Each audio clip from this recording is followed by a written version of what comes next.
YouTube family, it's Chris with Blind Man's BS. We're at Lowe's. We gotta get some parts. We're gonna make some handlebar risers for the CRF50. So hopefully handlebars will clear my damn knees and we'll be able to get some real wheelie footage in then. Might even be able to ride one all the way around the block, making turns and everything. Let's go in here and see what we can come up with. Going in here, get these parts.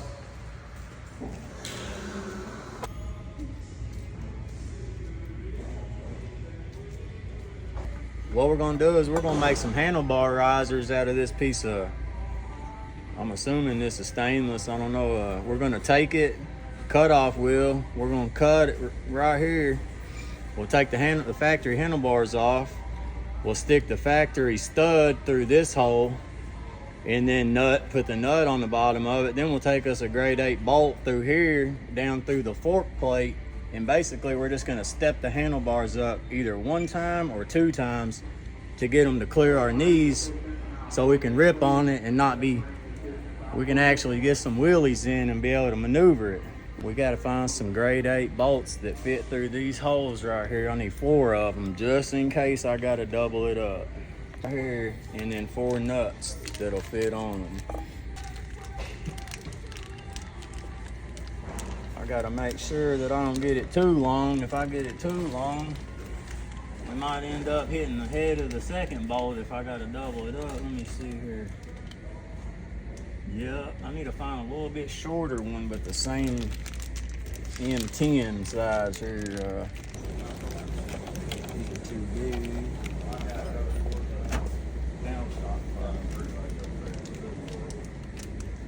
Got our stuff here. We gotta go get us a cutoff wheel. We're gonna cut 4 pieces of these, or heck, I might even be able to cut them long 2 pieces if the holes line up to go under that handlebar. I don't know if the front brake cable is gonna be long enough, but I'm pretty sure the throttle cable will still work. And we're gonna go check out, and I'll pick up with you at Harbor Freight when we're getting our cutoff wheel here in just a minute. We're at Harbor Freight. We gotta go in here and get a cutoff wheel so we can cut up this metal and get these handlebar risers mounted on this dirt bike. Let's roll. We got us a 10-pack of these cheap cutoff wheels, because if anybody's familiar with the cheap ones, they tend to disintegrate sometimes and shrapnel goes everywhere.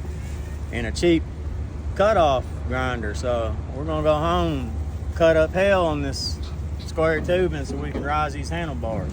All right, guys, here's the plan. So on these factory handlebars, on these newer bikes, they don't have the perches with this like round caps that go over the actual bar and clamp them down like a big dirt bike or big motorcycle does. It just has a solid piece that has 2 studs that goes down through the top of the fork plate, and then the nuts is what holds it down. So what I'm going to attempt to do is take this nut off, and the one on the other side, these handlebars will lift up off of the forks, and I'm going to cut 2 pieces of this right here to put in between it, the handlebars and the top of the fork plate. Where'd it go? Yeah, right here, to basically make a riser. It's gonna space them up.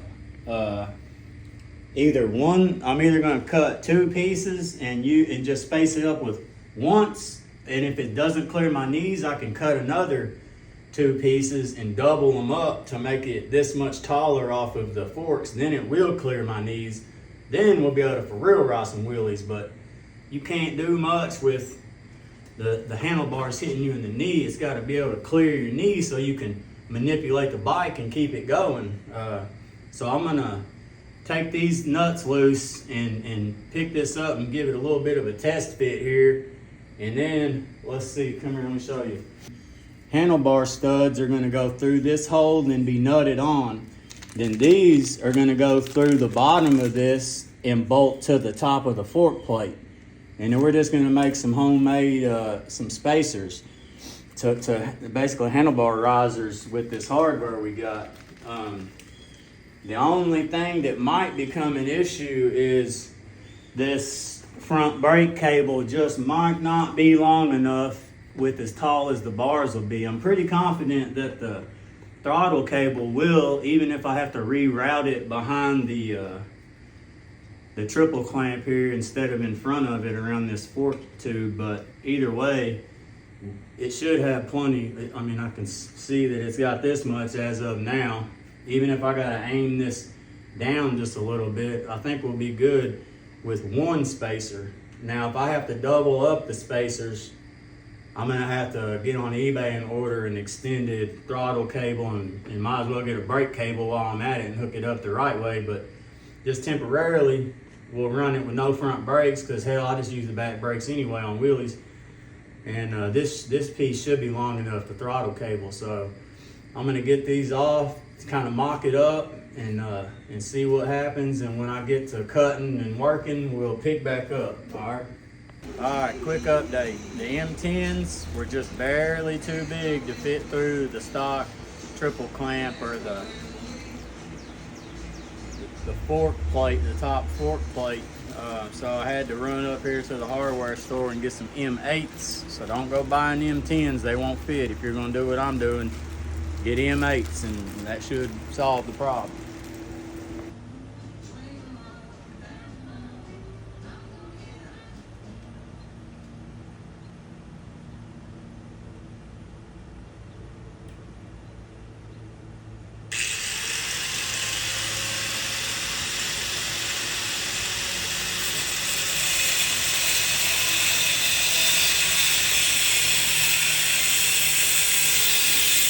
So I got the pieces cut. One of them cut a lot better than the other. Obviously, I can't see where I'm setting the cutting wheel down at. So the first one kind of but it's gonna work. And the second one looks a lot better. So here's what the idea is. Let's find the bike. All right, so the factory handlebars here have these studs right here that come out the bottom. They go through the top plate of the forks, and then you nut them. So basically what we did was we just put this piece on here, bolted it to the fork plate. Then the factory stud is gonna go through this hole, and the factory nut will bolt the stud and the handlebar assembly down. Then we've got I don't know what that is, 1.5 inch, 2 inch riser. And just maybe, if we're lucky, it'll clear my knees, and we can do some work, by God. If we can get them knees clear, we can put in work with this thing. So give me about a few minutes here to finish eating. I'll put this thing all back together, and we'll do a test on it and see what she does. All right, guys, it was a successful mission. We only put I cut 2 pieces, one for each side of the forks, so the handlebar studs could go back through the holes. And the factory throttle cable and the factory brake cable still reach. The number plate still hooks back up where it goes, and the gas tank vent tube still goes in the hole where the number plate fastens through the fork nut, or the triple clamp nut, whatever you want to call it. But I never did measure that piece of metal to see just how big it was. Well, let's see here. So yeah, before it was hitting me right here in the front of the knees. See if I can sit on here without it falling over. Now I can get it back 6, 7, 8 inches. So once I'm up on that wheelie, I can maneuver it. And I'm about to go test her out real quick and hope to God I don't get in trouble.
had to quit while I was ahead before the cops come because I ain't trying to go to jail and get the bike took. But once I practiced a little more with the taller bars now, I'll probably be able to ride circle wheelies on it for too much longer.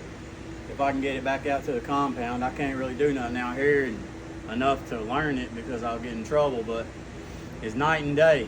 To be able to, when the bike starts going this way, to be able to bring it back with the handlebars, you're using your feet, you're pressing down with your feet, and you also got to be leveraging with your hands to steer it, keep it balanced. Now I can actually do that. So give me like 15 minutes of practicing at the compound.